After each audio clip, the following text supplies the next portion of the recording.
14절에 여기서도 다메섹에서도 주의 이름을 부르는 모든 자를 결박할 권세를 대제사장에게 받았나이다 하거늘 주께서 가라사대 가라.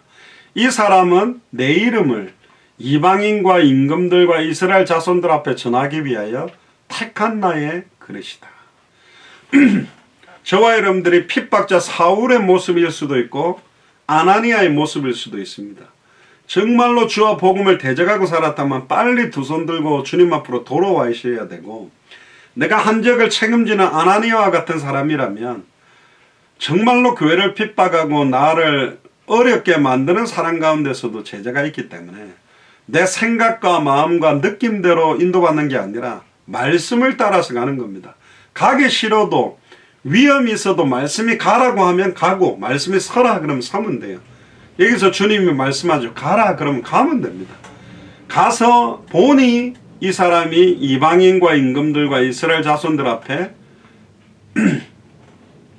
복음을 전하기 위해 택한 하나님의 그릇이다. 16절에 그가 내 이름을 위하여 해를 얼마나 받아야 할 것을 내가 그에게 보이리라. 이제 핍박자 사울이 예수 그리스도의 이름 때문에 어마어마하게 많은 해를 받게 될 것이다. 그래서 17절에 아나니아가 떠나서 그 집에 들어가서 안수하면서 이야기합니다. 형제 사울아, 형제가 아니죠, 원수인데 그죠? 형제 사울아, 주곧 네가 오는 길에서 나타나시던 예수께서 나를 보내어 너로 다시 보게 하시고 성령으로 충만케 하신다 하니 즉시 사울의 눈에서 비늘 같은 것이 벗어져 다시 보게 된 것이다. 정말 저와 여러분들에게 이런 영적인 비늘이 떨어지게 되기를 주님 축복합니다. 진짜 보아야 될 걸 보는 것을 보는 눈이 복이 있도다고 예수님 말씀하셨는데, 진짜 이 땅의 근본 문제의 근본 원인, 이 땅의 모든 해답의 근본적인 해답, 이 땅의 모든 방법의 근본적인 방법, 이 땅의 모든 응답 중에 근본적인 응답, 이 땅의 모든 결론 중에 근본적인 결론이 여러분들에게 내려지게 되기를 주 여러분 축복합니다. 일어나 세례를 받고요. 목회자는 아니었지만 이때는 빌립도 그 이디오피아 내시에게 세례를 줬죠. 19절에 그때 집사와 지금 집사님과 다르다는 건 분명히 제가 말씀드렸고요. 19절에 음식을 먹음에 강건하여지니라. 사울이 다메섹에 있는 제자들과 함께 며칠 있을새 즉시로, 그러니까 다메섹에 있는 아나니아뿐만 아니라 예수를 그리스도로 증언하는 제자들이 다메섹에도 있었는데 함께 며칠을 있으면서 복음을 듣고 양육도 받았겠죠. 20절에 즉시로 각 회당에서 예수의 하나님의 아들이심을 이제 아예 이 핍박자 사울이 회당에서 복음을 전하기 시작하는 겁니다. 21절에 듣는 사람이 다 놀라 말하되 이 사람이 예루살렘에서 이 이름을 부르는 사람을 잔해하던 자가 아니냐. 여기 온 것도 죄를 결박하여 대제사장들에게 끌어가고자 함이 아니더냐 하더라. 오늘 이제 가장 핵심 구절이 22절입니다. 사울은 힘을 더 얻어 예수를 그리스도라 증명하여, 여기 보면 증명했다는 단어가 나옵니다. 다메섹에 사는 유대인들을 굴복시켰더라. 증명이라는 단어와 굴복이라는 단어가 있는데요. 증명이라는 단어가 사전적인 의미에는 어떤 사항이나 판단이나 이유 등에 대하여 그것의 진위를 증거를 들어서 밝혀 말하는 걸 증명이라고 합니다. 왜 예수님이 그리스도이실 수밖에 없는지, 왜 단번에 영원히 하나님 만나는 그 길이 유일할 수밖에 없는지, 왜 죄와 저주에서 해방받을 수 있는 길이 유일하게 한 길밖에 없는지, 왜 사탄 마귀 귀신 운명저주 팔자에서 승리할 수 있는 길이 한 가지밖에 없는지를 증거를 들어서 밝히 드러내서 나타내는 걸 보고 증명한다라는 겁니다. 또 논리적으로 보면 어떤 정당한 사실, 우리는 진리를 말하는 거죠. 곧 정리나 공리에서 출발하여 유효한 추론을 통하여 다른 명제의 참과 거짓을 밝히는 거예요. 당신이 죄인일 수밖에 없는 이유, 이 복음을 받지 아니하면 안 되는 이유들을 밝혀서 말하는 걸 보고 증명이라 그러는 겁니다. 어떤 사실을 명백하게 밝히는 공적인 서류도 증명, 또 법률적으로는 재판의 기초 사실을 확인하기 위한 목표로 하는 법률 당사자가 입증하는 행위. 또 법률적으로는 정부나 공공기관이 직권으로 어떤 사실을 공적으로 증명하는 일. 우리 보통 그 변호사 사무실이나 이런 데 가보면 공증도 해주거든요. 공증. 공적으로 증명하는 거예요. 내 혼자 이게 맞다 이렇게 하기에는 뭐하니까 변호사님이나 또 뭐 각종 어떤 그 위치나 공신력을 갖고 있는 사람들이 이 사람이 말하는 게 내 직을 걸어놓고 확인했고 맞다라고 인정할 때 그런 공증서류들을 떼지 않습니까? 데살로니가 지역에서도 이런 단어가 나옵니다. 사도행전 17장 2절에 3절에 바울이 자기 규례대로 저희에게로 들어가서 새안식일에 성경을 가지고 강론하며, 여러분 새안식일은 안식일 3번은 아닌 것 같습니다. 3주 내내 성경을 가지고 강론하며 뜻을 풀어 그리스도가 해를 받고 죽은 자 가운데서 다시 살아야 할 것을 증명하고, 여기도 나옵니다. 예수님이 부활했다, 다시 살아났다 그렇게 말하는 건 설명이고요.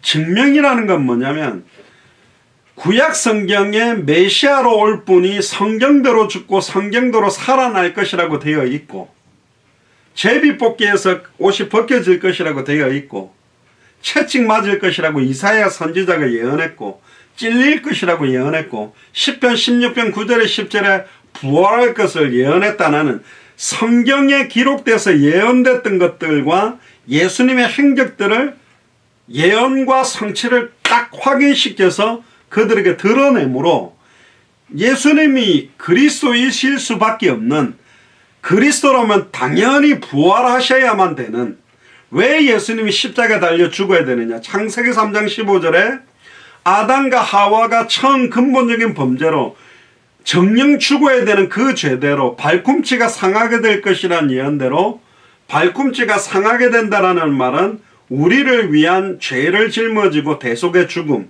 뱀의 머리를 박살낸다는 말은 사망 권세와 사탄의 권세를 깨뜨리고 부활한다는 의미. 여자의 후손이란 말은 남자와 여자의 씨가 만나서 태어난 사람은 아담의 후손으로, 아담의 후손은 이미 어머니 뱃속에서부터 죄인이요, 죄인은 죄 문제를 해결할 수 없고 죄인은 사탄을 이길 수 없이 일평생 매여 종로로 돼야 되고, 죄인은 거룩하신 하나님을 만날 수가 없으니 여자의 후손 동정녀 마리아 몸에 성령으로 잉태돼서 100% 하나님, 100% 사람의 몸을 입고 오신 하나님, 100% 사람, 단 죄가 없는 사람으로 오신 분만이 사탄을 깨뜨리고 죄와 저주를 해방시키고 하나님 만나게 할 수 있기 때문에 이 땅의 모든 종교 지도자들, 마호메시다, 공자다, 소크라테스다, 또 석가모니다, 종교를 이단 사이비들도 있죠. 안상홍이다, 무슨 문선명이다, 박대선이다. 각 종교를 만드는 지도자들이 나름 종교를 만들어서 대단한 능력도 보였지만 그들은 다 죽었다는 거예요. 그들의 아버지 어머니가 있다는 거예요. 이들은 전부 다 아담의 후손이다. 마태복음 16장에 나오는 엘리야, 예레미야, 사례요한 선지자 중에 하나가 전부 아담의 후손, 즉 죄인이다. 모든 사람이 죄를 범하였으면 하나님의 영광에 이를 수 없다. 그리고 사도행전 4장 12절, 그래서 천하 인간의 구원은 늘 다른 이름이 없는 것이다. 그래서 메시아 그리스도만이, 기름 부음 받은 자만이 이 세 가지 문제를 해결한다. 인생 문제의 근본 원인 세 가지를 해결하는 세 가지 직분을 합한 이름이 그리스도. 직분을 세울 때 머리에 기름을 부어서 세웠는데 선지자, 제사장, 왕, 구약에 있는 수많은 선지자들은 거짓 예언을 많이 하고 쓰임받았던 선지자들도 일시적으로 하나님 만나는 길을 말했고, 구약의 제사장들은 짐승의 피로 일시적인 죄 해결, 반복적인 죄 해결을 했고, 구약의 왕들도 솔로몬, 히스기야, 다윗 훌륭했지만 왜 다 실수했냐. 골리앗은 이겼지만 사탄을 이길 수가 없었다. 죽음의 권세를 깨뜨리고 부활할 수는 없다. 그래서 사탄의 머리를 박살내고 부활할 참된 왕, 자기의 피로 단 한 번의 제사로 과거 현재 미래 모든 죄와 저주를 해방시킬 참제사장, 자기 몸을 찢어서 누구든지 주의 이름 부르면 단번에 영원히 하나님 만나게 하는 참된 선지자, 참된 왕, 참된 제사장, 참된 선지자, 이 세 가지 인생 모든 문제 근본 원인을 해결한 그리스도만이 지금 우리의 모든 저주를 해방시킬 수 있다. 그건 그리스도가 누구냐? 성경의 예언대로 성경대로 죽고 성경대로 부활하고 성경대로 승천했다가 성경대로 성령으로 임해서 눈에는 보이지 않지만 이 자리에서 계시록 3장 20절에 볼지어다 내가 문 밖에 서서 너희들의 마음문을 두드리노니 내 음성을 듣고 마음의 문을 열면 내가 그에게로 들어가 그는 나로 더불어 먹고 나는 그로 더불어 먹으리라. 내가 너희 속에 있겠으면 영원히 함께 있겠다고 약속한 그 예수님을 정말로 내 마음속에 모셔드릴 때 너희가 하나님의 성전인 것과 하나님의 성령이 너희 안에 가는 것을 왜 알지 못하느냐. 이 성령이 우리 안에 함께하게 될 때 어떤 문제도 이제는 문제가 될 수가 없는 거예요. 예수를 그리스도로 믿는다는 말은 모든 문제가 끝났다는 말은 이미 2000년 전 십자가에서 다 이루었다고 선언했던 그 그리스도가 지금 나와 함께 계시니 지금 내 삶에 나타나서 아직 해결되지 못하는 문제는 문제되지 않는다는 거예요. 어떤 어려움이 있어도 예수님은 그리스도, 이미 인생 모든 문제는 끝이 난 거예요. 과거 현재 미래 우리는 하늘 보좌에 앉히고 허물과 죄로 죽었던 우리를 살렸고 지금 불순종 아들들 가운데 역사하는 사탄의 세력은 박살날 것이고 또 하늘 보좌에 앉히게 되는 과거 현재 미래 모든 문제가 끝난 믿음을 가지고 사는 게 예수 그리스도를 믿는 겁니다. 그럼 우리가 이 땅에 왜 살죠? 빨리 사도 바울도 내가 빨리 죽어서 주님께 가는 게 소원이지만 아직 이 복음을 듣지 못한 내 동족들, 유대인들, 이방인들에게 이 복음을 전하기 위해 그리스도의 남은 고난을 내 육체에 세우며 살기를 원한다. 그래서 이 고난을 기쁨으로 이겨낸 사람들이 초대교회거든요. 사도 바울도 이 성경을 가지고 당위성을 증명한 겁니다. 당위적 증명을 한 거예요. 그래서 사울이 회당들에서 선포한 메시지 핵심은 예수님이 하나님의 아들 그리스도라는 겁니다. 이건 그 당시에는 굉장히 충격적인 메시지죠. 이단 예수를 그리스도로 믿는 자들과 교회를 잔멸하기 위해 가던 사도 바울이 이제는 180도 완전히 뒤바뀌어서 왜 예수님이 그리스도, 내가는 모르고 예수님을 핍박하고 교회를 핍박했는데 진짜 예수를 그리스도로 내가 다메섹에 만나고 나니 맞더라. 그동안에 비늘이 벗겨졌다는 어떤 비늘이냐, 그렇게 구약 성경 모세오경을 거의 외웠던 그 당시에 바리새인 사두개인 서기관, 구약 성경은 날마다 어릴 때부터 줄줄줄 외고 다녔던 사울이 그렇게 풀리지 않았던, 지금으로 말하면 2021년을 살아가는 유대인이 어느 날 그 예수님이 내가 기다리던 메시아구나 하고 막 충격을 받고 땅을 치고 막 울듯이, 이게 그냥 바리새인 중에 바리새인, 베냐민 지파인 핍박자 사울에게 부딪혀버린 겁니다. 옛날에 우리가 성경 읽을 때는 맨날 율법만 보였고 맨날 신비만 보였고 맨날 구제만 보였는데, 복음이 보여서 복음을 아는 사람이 하는 구제, 복음을 알고 믿는 사람에게 나타나는 신비적인 능력, 복음을 아는 사람들을 통해서 모든 게 새롭게 보여지는 것처럼 비늘이 탁 벗겨진 거죠. 그 당시에 예수님을 그리스도로 믿지 않는 유대인들에게는 예수님이 십자가에 달려서 죽었기 때문에 부활했다고 하지만 그건 거짓말이라고 생각했고, 달렸을 때 내려와봐 그랬는데 못 내려왔잖아요. 그러니까 메시아가 어떻게 될 것이라는 핵심은 모르는 거예요. 메시아가 오면 이스라엘을 세계열방의 기쁜 이름으로 해서 로마를 무너뜨리고 이스라엘을 세계의 가장 복된 나라로 세워줘야 되는데, 뭐 그거 나라를 건든 정도가 아니라 그냥 뭐 십자가에 달려 비참하게 죽었는데 뭔 메시아야, 이렇게 생각해요. 그들은 눈에 영적인 비늘이 다 가려져서 못 본 겁니다. 너희가 보고자 하는 것을 보고 싶어도 보지 못했다. 아무나 보는 것을 보는 눈이 열려지지 않는다. 그런 이야기를 한 거죠. 그래서 다메섹에서 예수님을 그리스도로 만난 핍박자 사울은 완전히 인생이 변화되어져 버렸죠. 그것처럼 오늘도 저와 여러분들이 그렇게 변화되어져서 이 복음과 주를 위하여 남은 생을 정말로 온전히 드리시기를 바랍니다. 시간이 너무너무 아까워요. 늘 집에 막 놀다 보니까 시간 죽이기가 힘들어서 다른 거 하고 계십니까? 우리의 시한부적인 인생이 지금 줄어드는 겁니다. 이 귀한 시간들을 절대로 놓치지 말고 값어치 있게 누리기를 바랍니다. 예수가 그리스도라는 건 성경, 신약 성경 복음의 핵심이죠. 요한복음 20장 31절에 오직 이것을 기록하면 너희로 예수께서 하나님의 아들 그리스도심을 믿게 하려 하며 또 너희로 믿고 그 이름을 힘입어 생명을 얻게 하들. 그러니까 창세기를 기록한 목적도 또 레위기를 기록한 목적도 제사를 말하고 싶은 게 아니라 예수께서 하나님의 아들 그리스도심을 믿게 하고 예수를 그리스도로 믿어서 그 이름을 힘입어 생명을 얻게 하려고.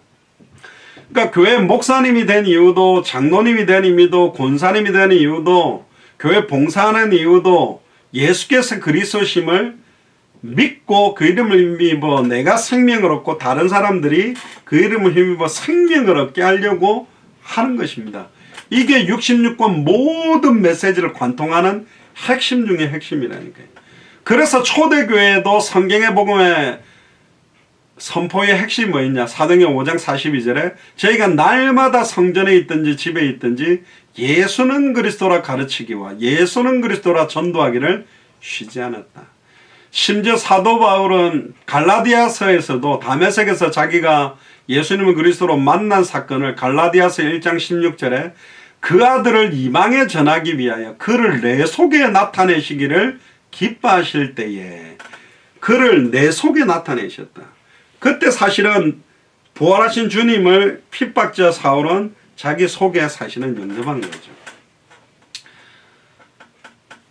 또 사도 바울은 이 다메섹 도상에 있었던 사건을 하나님의 형상이신 그리스도를 나에게 비추었다고 설명합니다. 그게 고린도후서 4장 4절에서 6절에 보면 그 중에 이 세상 신이 믿지 아니하는 자들의 마음을 혼미케 하여 그리스도의 영광의 복음의 광채가 비추지 못하게 함이니. 그러니까 혼미한 상태로 있는 사람들이 너무 많습니다.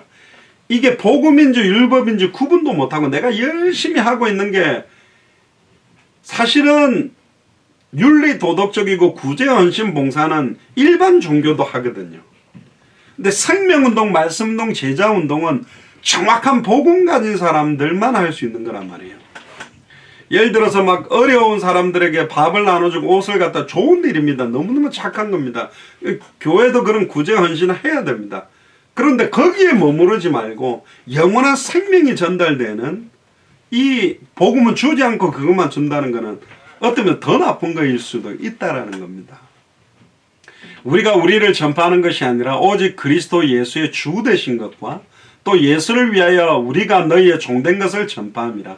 어두운 데서 빛이 비추리라 하시던 그 하나님께서 예수 그리스도의 얼굴에 있는 하나님의 영광을 아는 빛을 우리 마음에 비추셨다.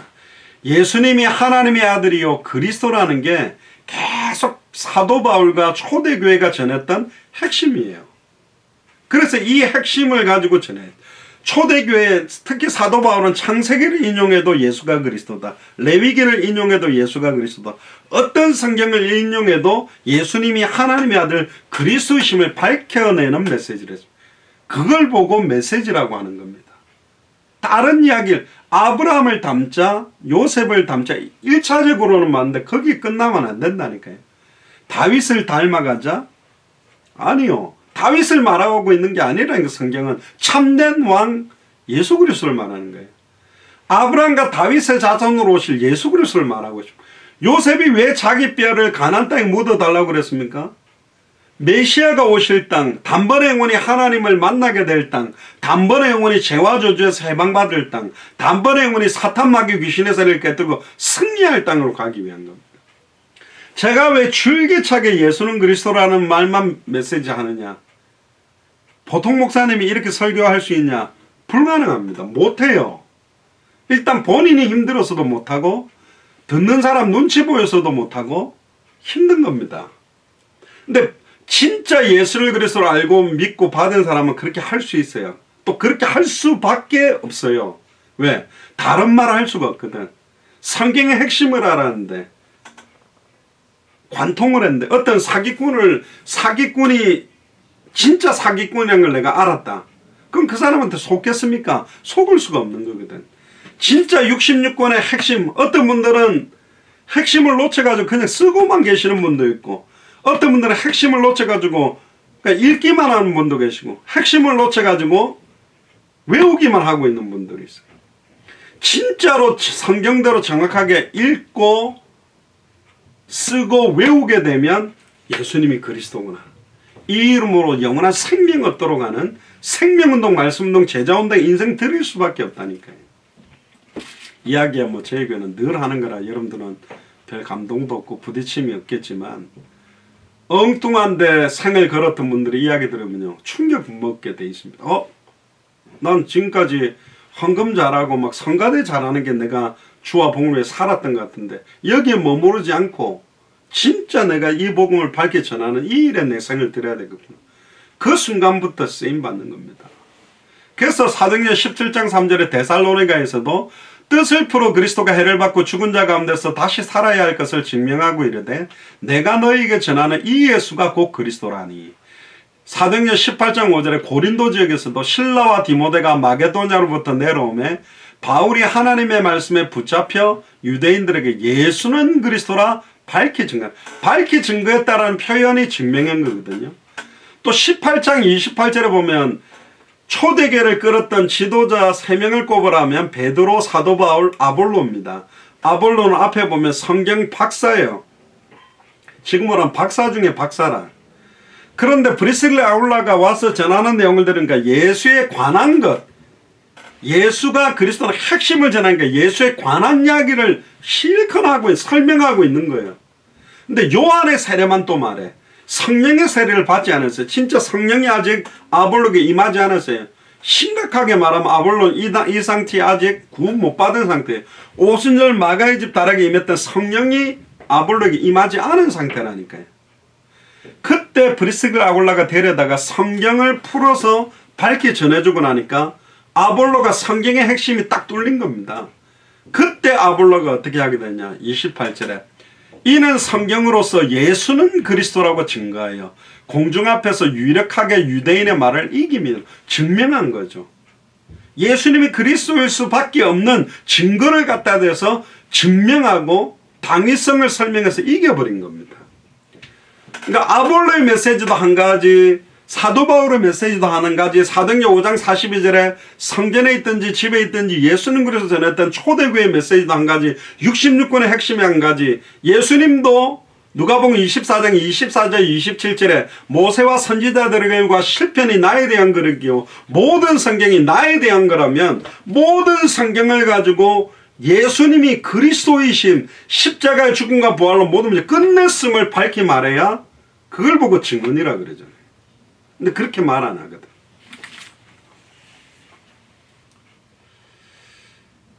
그리고 뒤에 보니까요, 굴복에 따라, 여기는 굴복이라고 돼 있는데, 개역 성경의 원어에 보면 굴복됐다라는 표현보다 혼란시켰다. 물론 이 굴복했다는 복종했다는 뜻인데, 기분 나쁘지만 무릎 꿇었다, 이렇게도 볼 수 있겠죠. 여기서의 핵심은 혼란이 된 거예요. 이 진짜 맞냐? 그러니까 막 여기 혼란이 와버린 거예요. 막 흔들려 버린 거예요. 그렇게 변함없이 율법 지켜서 구원받을 수 있는 것처럼 철저한 원리주의자들이 흔들려 버린 거예요. 진짜 사도 바울의 증명에 굴복했다면 사도 바울을 죽이려고 안 했겠죠. 근데 굴복했다는 표현보다는 혼란이 와버린 거예요. 흔들려 버린 거예요. 완전히 자기들의 어떤 그 바리새인 사두개인 서기관의 기본 신념 자체가 흔들려 버린 겁니다. 그러니까 막 발악을 해서 죽이려고 한 거죠. 자, 그러면 사도 바울이 증언했던 복음의 증언의 5가지 특징이 뭐냐? 증인들이 전달한 내용은 5가지 핵심이 있습니다. 첫 번째가 뭐냐? 필연성이에요. 예수께서 가라사대 내가 곧 길이요 진리요 생명이 나로 말미암지 않고는, 예수님이 필연적으로 예수님을 통과해야만, 그래서 말미암지 않는다는 말은 영어 성경에는 뚜루라는 말인데, 그 파이프 관을 통과하는 걸 보고 뚜루라고 그러거든요. 드라이브 뚜루처럼 그 통로로 들어가잖아요. 그 들어간 뒤로 백도가 안 돼요. 뒤에 차들이 막 이렇게 갇혀있다 보니까 예수님을 통하지 않고는 아버지께로 올 자가 없다. 이렇게 되면 지금 유대인들도 아버지께로 올 수가 없죠. 반드시 필요해요. 예수 그리스도를 통해서만 아버지께로 갈 수 있어요. 그래서 유대인들이 지금 야훼라고 여호와라고 부르짖는 하나님은 만날 수 없다. 예수님을 통해서만 죄 문제가 해결되고 사탄 문제가 해결되고 하나님 만나는 길이 열린다. 그래서 필연성에 대한 부분입니다. 두 번째는 사도행전 4장 12절에 절대성입니다. 다른 이로서는 구원을 얻을 수 없나니 천하 인간의 구원을 얻을 만한 다른 이름을 우리에게 주신 일 없다. 구원 얻을 절대적인 이름이 뭐냐? 예수 그리스도의 이름이다. 세 번째가 뭐죠? 복음의 당연성입니다. 마태복음 24장 14절 이 천국 복음이 예수가 그리스도라는 복음이 결국은 모든 민족에게 증거되기 위하여 온 세상에 전파되리니 그제야 끝은 당연히 온다. 결국은 이건 올 수밖에 없다. 그리고 네 번째 복음의 유일성입니다. 변화산상에서 엘리야도 나타나고 모세도 나타나고 예수님도 계시니까 베드로가 너무 좋아서 주여 내가 여기다가 초막셋을 짓고 여기 살면 좋겠습니다. 막 그런 이야기를 한 거죠. 그런데 나중에 보니까 제자들이 눈을 들고 보면 8절에 오직 예수 외에는 아무도 보이지 아니하더라. 오직 예수. 오직 예수 외에는 아무도 안 보여야 된다니까. 목사도 안 보이고 남편도 안 보이고 아내도 안 보이고 자식도 안 보이고 오직 예수가 보인다. 이 말은 그 뭐 가족들도 다 내팽개쳐. 그 말이 오직 예수가 되어야만 왜 이 사람을 나의 남편으로 줬는지, 왜 이런 아들과 딸을 내 자녀로 줬는지, 왜 이런 아내를 나에게 붙이셨는지가 보이는 거예요. 한 가지가 열려지게 되면 모든 게 열려지게 된다니까. 한 가지를 놓쳐서 모든 걸 잃어버린 거라니까요. 다섯 번째입니다. 시급성입니다. 계시록 22장 20절에 이것들을 증가하신 이가 가라사대. 요한계시록이죠. 마지막 장에 나오는 겁니다. 내가 진실로 속히 오리라 하시거늘 아멘 주 예수여 오소서. 이게 마라나타거든요. 진실로 속히 오기를 원해. 시급하게 빨리 오기를 원해. 신랑 되는 신은 예수님과 신부 되는 교회. 근데 신부가 신랑이 빨리 오기를 안 원해. 왜? 이 땅이 너무 좋아가지고. 혹시 이 신부가 바람이 났는지 땀 남자를 여러 명 사귀고 있는지 신랑보다 더 괜찮은 남자들이 많네 하면서 엉뚱한 신랑들하고 엉뚱한 짓을 하고 있는지 모르겠는데 막 빨리 주님 주 예수여 오시옵소서 빨리 오기를 원하는 시급성에 관심이 없어요. 너무 좋아 이 땅이. 그래서 이 다섯 가지가 복음 증언의 특징의 핵심입니다. 이 다섯 가지 포커스를 가지고 복음을 전하면 설명이 되는 게 아니라 증명이 되는 거예요. 자, 하나님 만나는 길을 읽어가면서 설명을 해보면요. 물고기는 물을 떠나서 절대로 행복할 수 없습니다. 복음의 절대성에 대한 부분이죠. 필연성이 있는 겁니다. 물고기의 참된 행복은 물에 있기 때문에 물에 가기도 살고 차도 타고 돌아다니고 의자에 앉아있고 침대에 누워있을 수가 없다. 물고기는 반드시 물에 있어야만 행복하게 만들어졌다. 절대적으로. 물에 있지 않으면 안 되게 되어 있다. 그렇게 전달되게 되는 거예요. 그럼 당신이 지금 고통스러워하는 이유는 뭐냐?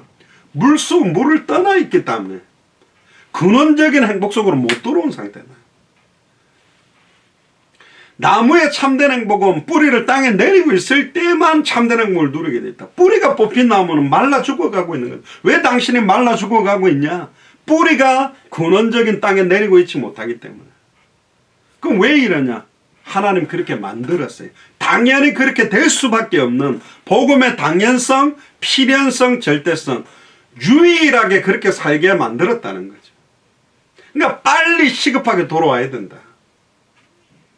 그러니까 인간은 어떻게 하냐? 하나님의 형상대로 창조. 인간은 원래 하나님의 형상대로 하나님과 함께 하다가 사탄의 미혹으로 범죄함으로 하나님과 단절됨으로 모든 걸 잃어버렸기 때문에 인간이 하나님께 가려고 해도 이 세 가지 근본 문제를 해결할 수 있는 인간이 없어서 하나님이 연한 그 여자의 후손이 뱀의 머리를 깨뜨리고 발꿈치가 상하게 되므로 오셔서 이 세 가지를 십자가 죽음과 벌로 허물어 버렸기 때문에 누구든지 주의 이름 부르면 이제 만날 수 있다는 겁니다.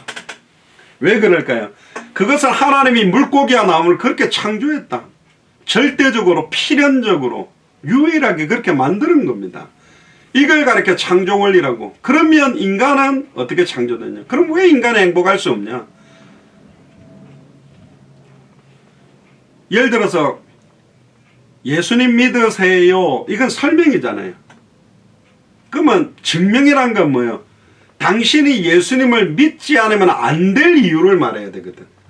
당신은 이미 하나님과 단절된 상태예요. 죄와 저주가 임한 상태예요. 사탄, 마귀, 귀신, 사망 권세에 놓여 있음을 드러내주고, 이건 당신의 힘으로 절대로 해결할 수 없음을.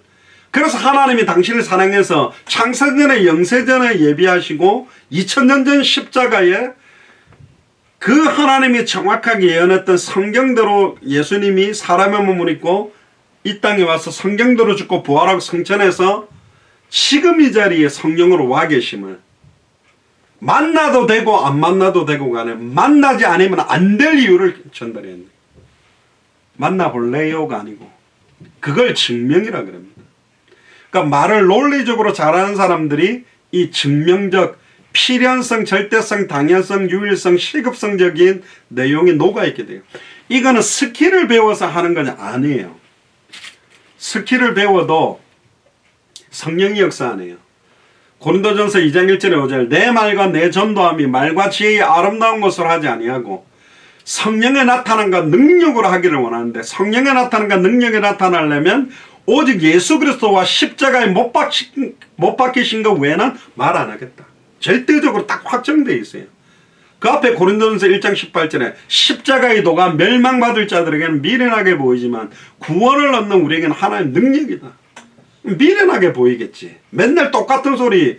왜 우리 교회 목사님 맨날 그 똑같은 이야기 계속하지? 했던 예화 또 하네. 제가 많이 우려먹죠. 별 다른 예화, 제가 예화집을 안 보기 때문에 그런 거였습니다. 보통 목사님들이 예화집을 사가지고 막 여기 설교하고 조금 비슷하다 싶은 걸 내가 막 많은 이야기를 하는데, 저도 옛날에 했습니다. 옛날에 했는데 그 사람 이야기가 그렇게 감동 별로 안 되더라고요. 성경 이야기를 하면 돼요. 그냥 우리 살아가는 동안에 있었던 이야기를 좀 하면 되는데, 1번 한번 보세요.